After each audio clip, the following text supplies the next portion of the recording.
डब्बा जी एक ब्लॉगर हैं और साथ साथ इन्फ्लुएंसर भी कहलाती हैं। आज की चर्चा में आपका स्वागत है। तो देखते हैं ज़रा डब्बा जी किस तरह से इन्फ्लुएंस करती हैं और इन्फ्लुएंस करना क्या होता है। बहुत सारे सेलिब्रिटीज़ ने आजकल ब्लॉगिंग शुरू कर दी है।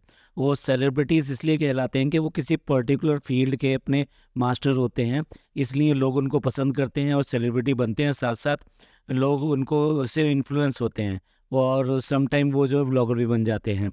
तो अगर देखा जाए तो वो लोग उनमें क्या देखना चाहते हैं।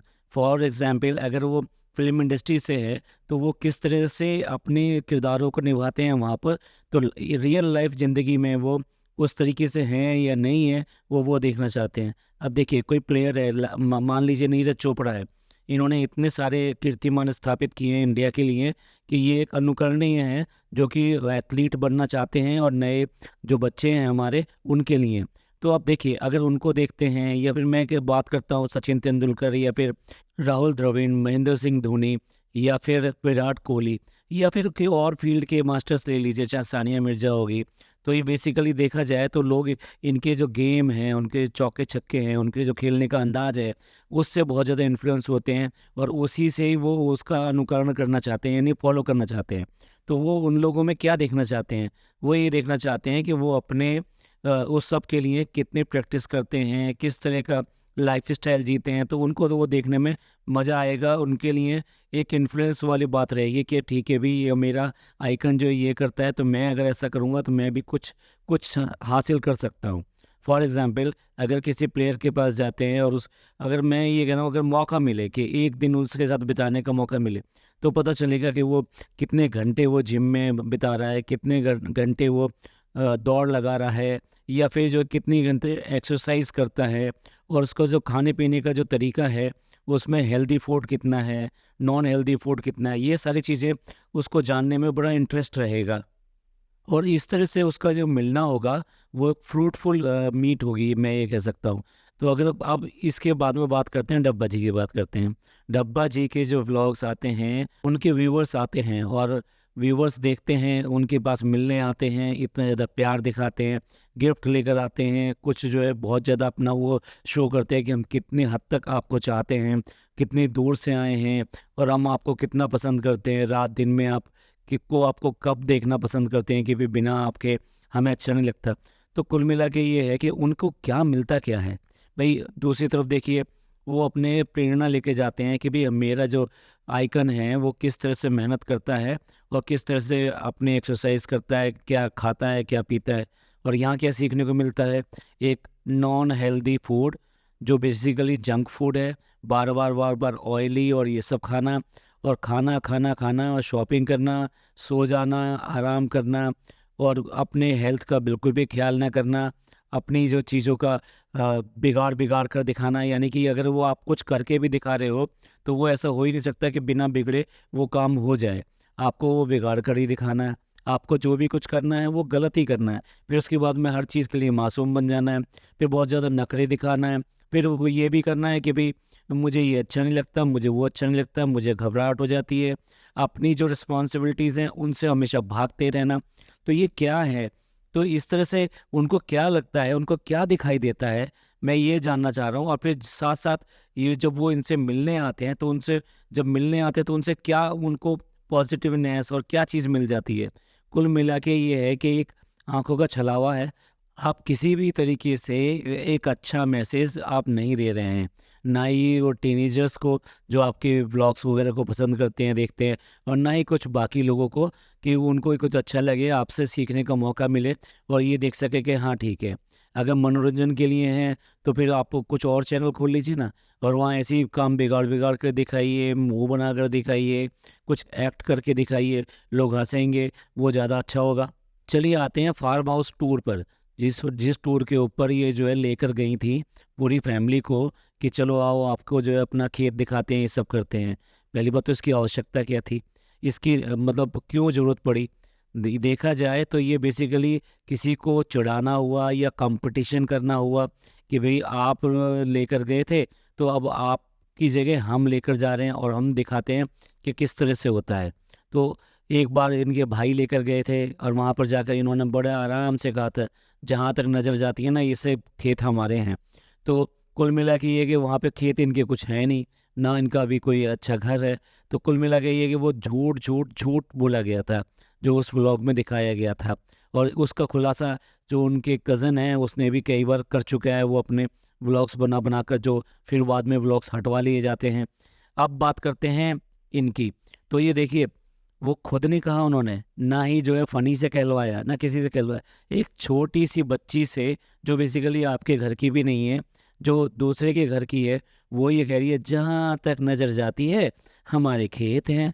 तो कुल मिला के ये है कि क्या इतनी बच्ची को इतनी सब सेंस होगी, और वो किसके बारे में कह रही है? कुल मिला के ये आप किसी को नीचा दिखाना चाहते हैं कि देखो रियल में हमारे हैं खेत, आपके कुछ भी नहीं है, आपने सिर्फ और सिर्फ झूठ बोला है। क्या इससे ये नहीं लगता कि ये यहाँ पर अपने भाई के भी मज़े लेना चाहती है, जिसको कि इतना ज़्यादा मतलब उसके सामने तो इसको बोलती भी नहीं बनती, ना इनकी बनती है ना फ़नी की बनती है।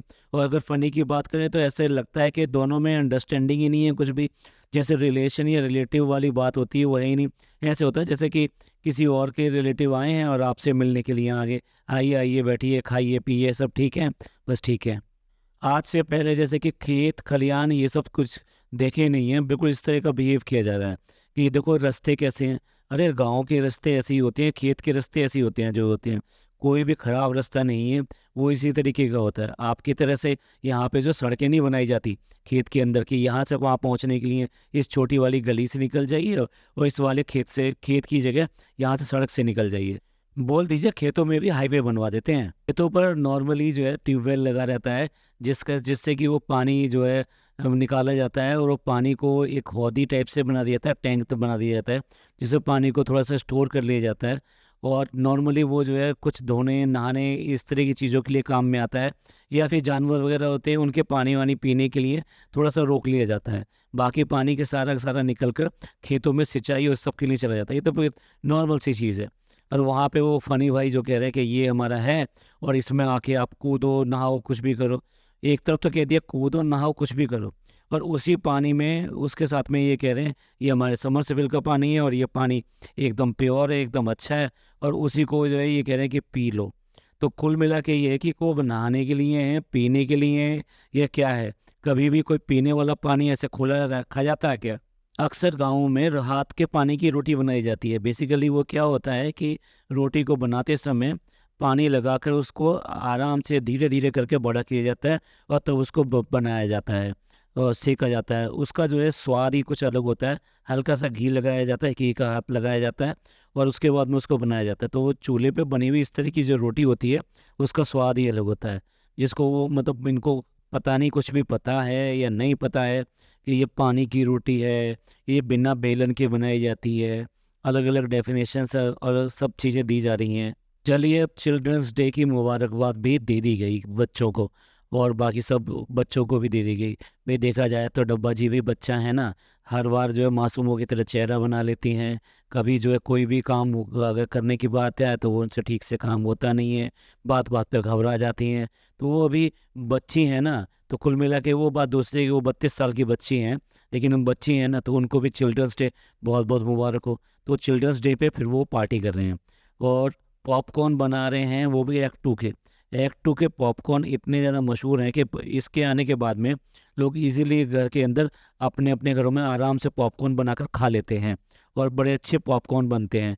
इससे पहले सिर्फ और सिर्फ मार्केट से लाया करते थे, या फिर ट्रेडिशनल वे हुआ करता था कि जब मक्का के दानों को रेत के अंदर भूना जाता था और उसके बाद में वो पॉपकॉर्न टाइप की चीज़ें वो बनाई जाती थी। तो कुल मिला के ये है कि आपसे नहीं बने, आपने ठीक से किया नहीं, आपने पूरा पूरा वो डाल दिया, किसके ऊपर डाल दिया? कंपनी के ऊपर डाल दिया। और कह क्या रही हैं, खुद ही अपने आप ही बता दिया कि अगर मैं कुछ बनाऊं तो ऐसा कुछ हो नहीं सकता कि वो ख़राब ना हो। तो आपने ख़राब करके दिखा दिया ना। इसके बाद में बारी आती है थोड़ी सी ज्ञान देने की, क्योंकि भाई चिल्ड्रंस डे है ना और बच्चे हैं, उनको खिलाया पिलाया जा रहा है, तो उनको थोड़ा ज्ञान भी दे दें कि भाई बच्चों, आपको ये दिन ध्यान में रखना, बाद में आप बड़े हो जाओगे तो आप मासूम नहीं रहोगे। मासूम बच्चे जो होते हैं वो बहुत अच्छे होते हैं, और वो मोहब्बत को अच्छी तरह समझते हैं। जैसे उनको बात करो वो मुस्कुरा देते हैं, वो ये नहीं देखते कि वो कौन सा है, अपना है, पराया है या क्या है। तो मासूमियत उनके अंदर भरी हुई रहती है, बिल्कुल भी चालाकी नहीं होती, कोई भी चालबाजी नहीं करते हैं। यहाँ ये सारी बातें आप पर लागू नहीं होती हैं। यहाँ चिल्ड्रंस डे पे हमने आपको मुबारकबाद भी दे दी और बोल भी दिया कि आपको भी चिल्ड्रंस डे मुबारक हो, क्योंकि आप भी एक छोटे बच्चे हैं। पर यहाँ तो भई ये वापस लेना पड़ेगा बिल्कुल। क्योंकि क्यों लेना पड़ेगा? क्योंकि आप तो ये जो आपने ज्ञान दिया है उसके जस्ट अपोजिट करते हो। मोहब्बत का आपका दूर दूर तक वास्ता नहीं है। आप देख लो कि आप अपने हस्बैंड से यानी आपके प्यार से किस तरह बिहेव करते हो। कितनी बार आप मुंह फुलाते हो, अगर वो दोस्तों के साथ चला गया तो गुब्बारे की तरह मुंह फूल जाएगा। फिर गिफ्ट के ऊपर किस तरह से बात कर रहे हो, और उसके अलावा अबे तबे करके कभी कुछ करके आप बात करते हो, तो मोहब्बत से तो आपका कोई वास्ता नहीं है। दूसरी बात रही मासूम बनने की, हाँ मासूम आप हमेशा बने रहते हो, क्योंकि काम बिगाड़ने के बाद सबसे अच्छा काम क्या होता है? मासूम बन जाओ तो कोई प्रॉब्लम नहीं होगी। किसको नीचा दिखाने के लिए क्या करना है ये आपको बहुत अच्छी तरह पता है। तो इसका मतलब चाल चलने में भी आप माहिर हो। तो फिर आप तो इस कैटेगरी से बाहर हो गए, फिर आप ये बच्चे हुए ही नहीं। और मज़ेदार बात यह है कि इस घर में कोई इस बच्चे को कुछ भी सिखाने वाला है नहीं। ये सब शिक्षाएं देने वाला है नहीं कि कि किस तरह से काम किया जाता है, क्या किया जाता है, क्या अच्छा है क्या बुरा है, जंक फूड खाना चाहिए नहीं खाना चाहिए, ये क्या खा रहे हो इसको मत खाओ। कोई भी इसके लिए कुछ भी ऐसा नहीं करता। इसके दो ही रीज़न हो सकते हैं, या तो लोग इसको पसंद नहीं करते अपने घर के लोग और झेल रहे हैं, या फिर दूसरा ये है कि इतनी ज़्यादा एरोगेंट है या इतने ज़्यादा एरोगेंट हैं कि किसी को कुछ सुनने को तैयार नहीं है। और मुझे दूसरा कारण ही सबसे ज़्यादा लगता है। वैसे दोनों कारण हैं, लेकिन दूसरा कारण सबसे ज़्यादा लगता है। इस सब के बारे में क्या सोचते हैं प्लीज़ कमेंट करके बताइएगा। अगर ये पॉडकास्ट आपको पसंद आया हो तो प्लीज़ लाइक कीजिए, सब्सक्राइब कीजिए और शेयर कीजिए। खुश रहिए, अपने लोगों का ख्याल रखिए। अल्लाह हाफिज़।